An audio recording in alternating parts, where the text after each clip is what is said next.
Oke, pecinta sepak bola dimanapun Anda berada ya, kita berhasil berada di posisi ketiga ya, klasemen Piala Dunia zona Asia ronde ketiga. Ini adalah hasil yang sangat baik ya. Indonesia sudah meresat yaitu naik 3 tingkat ke posisi 3 karena mereka sebelumnya di posisi ke-6 di matchday ke-5.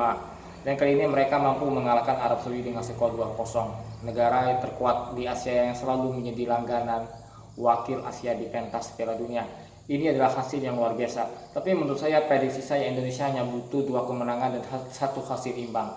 Karena hasil tersebut bisa saja meloloskan otomatis timnas Indonesia ke Piala Dunia untuk pertama kalinya dalam sepanjang sejarah.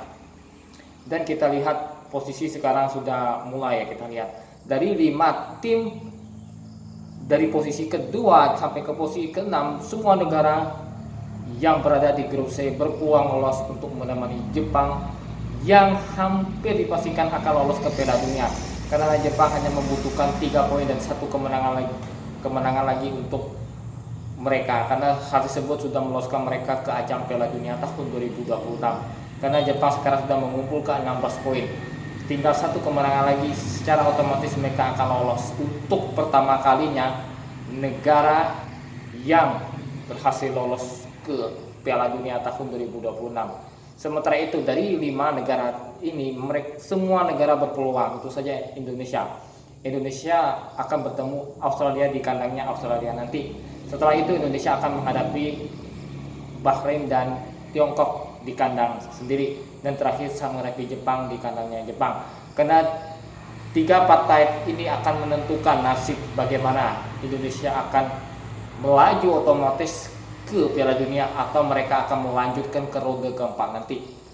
Hasil yang sangat manis. Kita ketahui 2 gol Marcelino menciptakan gol yang sangat luar biasa. 2 gol tersebut membuat Indonesia meraih kemenangan, dan penampilan 2 pemain lokal Indonesia itu Marcelino dan Rizky Ridho tampil luar biasa. Setelah itu AFC mengumumkan 11 pemain terbaik di matchday ke-6, yaitu Rizky Ridho di posisi back dan Marcelino di posisi gelandang. Ini adalah satu perkembangan signifikan yang ditunjukkan oleh pelatih Sintayong sehingga mampu meracik pemain-pemain berbakat tersebut dan mampu bersaing dengan pemain naturalisasi. Dengan hasil tersebut tentu saja Indonesia menurut saya berpeluang untuk lolos secara otomatis, tinggal menghadapi Australia. Australia juga sama menghadapi Bahrain, mereka nyaris menelan kekalahan walaupun mereka unggul terlebih dahulu, tetapi Bahrain mampu comeback dan menciptakan 2 gol sehingga kedudukan Bahrain menjadi 2-1, dan di menit akhir di menit 93 Australia mampu menyamakan kedudukan sehingga skor menjadi 2-2, sehingga Australia sekarang berada di posisi kedua dengan mengumpulkan 7 poin. Tapi Australia bisa saja akan turun di posisi juru kunci karena Bahrain, China, Indonesia dan Arab Saudi berpeluang untuk meraih kemenangan di matchday ke-7 nanti. Ini akan menjadi salah satu peluang Indonesia untuk naik ke posisi kedua karena kemungkinan untuk meraih kemenangan cukup terbuka. Sementara itu di laga selanjutnya di matchday ke-7 di bulan Maret nanti, Arab Saudi menghadapi Tiongkok dan Bahrain bertandang ke Jepang. Ketiga partai tersebut sangat menentukan untuk timnas Indonesia dan negara lainnya. Jika Indonesia menelan kekalahan dari Australia, sementara itu Bahrain, Arab Saudi dan Tiongkok meraih kemenangan, mungkin Indonesia bisa turun di posisi ke-5 ataupun ke-6, tergantung dari hasil partai lain. Tetapi Indonesia tidak boleh tergantung dari partai lainnya, tetapi Indonesia harus fokus menghadapi Arab Saudi.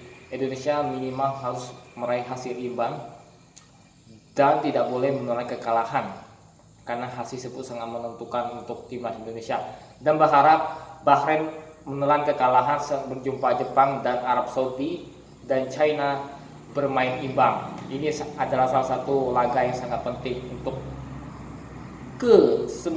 semua tim yang berada di grup C kecuali Jepang yang bisa dikatakan adalah negara yang mungkin di matchday ke-7 nanti akan menjadi salah satunya negara Asia dan negara pertama yang lolos ke Piala Dunia tahun 2026.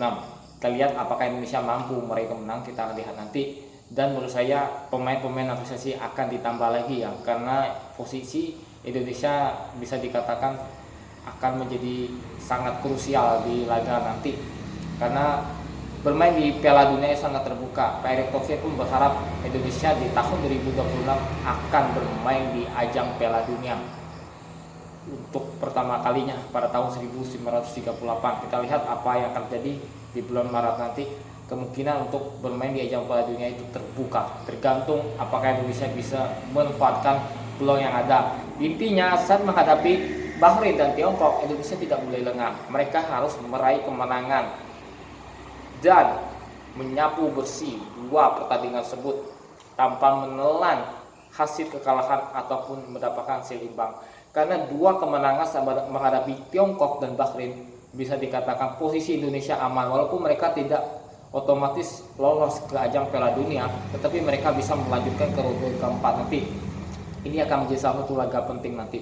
Ya, kita harapkan Indonesia bisa bermain di ajang Piala Dunia ya untuk 2026, sehingga Indonesia telah membuktikan adalah kalau Indonesia adalah negara satu-satunya wakil Asia Tenggara yang bermain di ajang Piala Dunia. Oke, hanya sampai sini ya. Kita harapkan Indonesia bisa bermain di ajang Piala Dunia dan mewakili Asia Tenggara di pentas Piala Dunia. Hanya sampai sini dan selamat sore.